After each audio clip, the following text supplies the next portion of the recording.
मध्य प्रदेश में वोटिंग जारी है। ऐसे में चुनावी समय काफी हाई रहा। बीजेपी और कांग्रेस दोनों दलों के दिग्गजों ने पूरी ताकत झोंक दी। वहीं कई मुद्दों को लेकर सियासत भी देखने को मिली। देखिए एक रिपोर्ट में। प्रचार बटाहार कुर्ताफाड़ वर्सेस भ्रष्टाचार और जातिगत जनगणना वाला रहा। बीजेपी ने गांधी, दिग्विजय सिंह और कमलनाथ परिवार पर फोकस किया। बीच में केंद्रीय मंत्री नरेंद्र सिंह तोमर के बेटे के कथित वायरल वीडियो को बड़े हथियार के रूप में उपयोग किया। महाभारत के पात्रों पांडव, कौरव, धृतराष्ट्र के सहारे बड़ी बड़ी बातें कही गयी। भाजपा के 3 बड़े स्टार प्रचारक नरेंद्र मोदी, अमित शाह और जेपी नड्डा ने 50 सभाएं की। मोदी ने आदिवासी बहुल जिलों में ज्यादा फोकस किया। वजह पिछले चुनाव में इस वर्ग के लिए आरक्षित 47 सीटों में से भाजपा के खाते में सिर्फ 17 सीटें आई थी। कांग्रेस के स्टार कैंपेनर राहुल गांधी, प्रियंका गांधी और मल्लिकार्जुन खड़गे ने 24 जनसभाओं को संबोधित किया।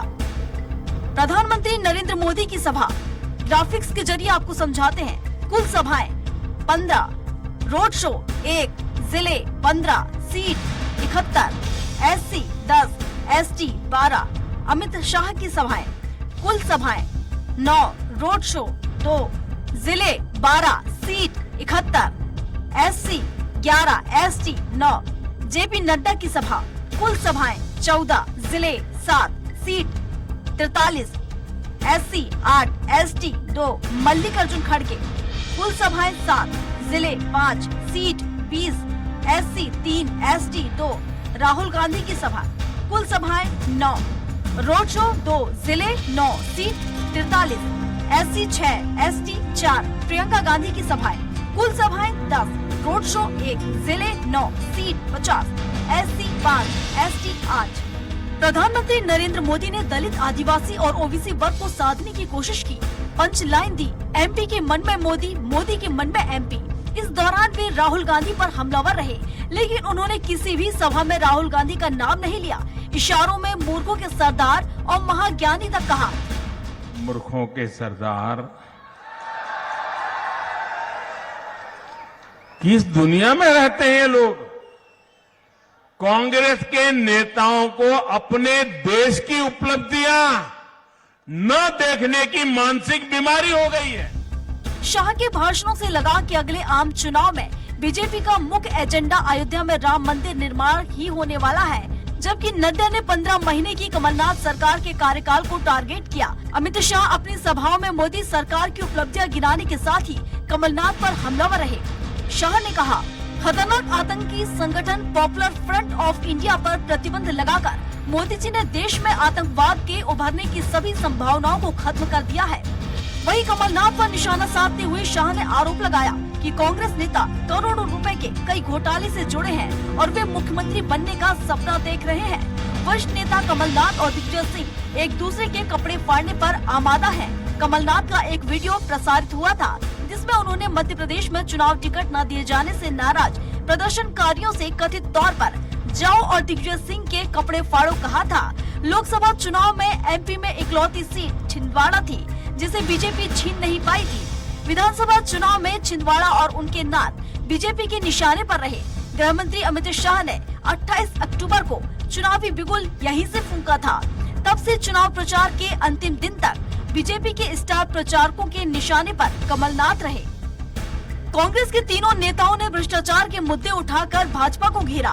राहुल गांधी का ओबीसी आरक्षण और जातिगत जनगणना पर ज्यादा जोर रहा। ओबीसी वर्ग राज्य की आबादी का लगभग 49% है। उन्होंने अपने भाषणों में व्यापम और मिड डे मील घोटाले का भी जिक्र किया। नरेंद्र तोमर को उसके बेटे के कथित वायरल वीडियो पर टारगेट किया। सीधी पेशाब कांड के बहाने बीजेपी को आदिवासी विरोधी बताया। राहुल ने 2020 में कमलनाथ सरकार गिराने की बात लगभग हर भाषण में कही। प्रियंका गांधी शिवराज सरकार पर ज्यादा हमलावर रही, जबकि मल्लिकार्जुन खड़गे ने ईडी और सीबीआई का दुरुपयोग करने के आरोप लगाकर भाजपा को घेरा। कांग्रेस का कैंपेन उन सीटों पर फोकस्ड रहा जहां नए चेहरे हैं। बीजेपी के बड़े फेस को टारगेट कम किया, जबकि बीजेपी ने कांग्रेस के बड़े चेहरों को रडार पर रखा। कमलनाथ, दिग्विजय सिंह के गढ़ में सभाएं की। बीजेपी ने अपने बड़े चेहरे जैसे कैलाश विजयवर्गीय, नरेंद्र सिंह तोमर, राकेश सिंह, रीति पाठक और गणेश सिंह के क्षेत्र में सभाएं की। प्रधानमंत्री नरेंद्र मोदी ने अपने एकमात्र रोड शो के लिए इंदौर को चुना, जिसमें उन्होंने मुख्य रूप से इंदौर 1 विधानसभा क्षेत्र में लगभग 1.5 किलोमीटर की यात्रा की। ये वो सीट है जहां बीजेपी के राष्ट्रीय महासचिव कैलाश विजयवर्गीय और कांग्रेस के मौजूदा विधायक संजय शुक्ला के बीच कड़ी टक्कर है।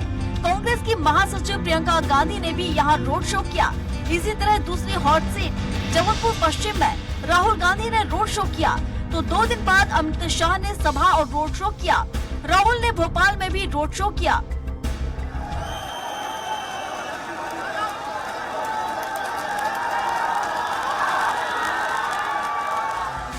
सैंतीस दिन के तूफानी चुनाव प्रचार में मुख्यमंत्री शिवराज सिंह चौहान ने सबसे ज्यादा 160 सभाएं की।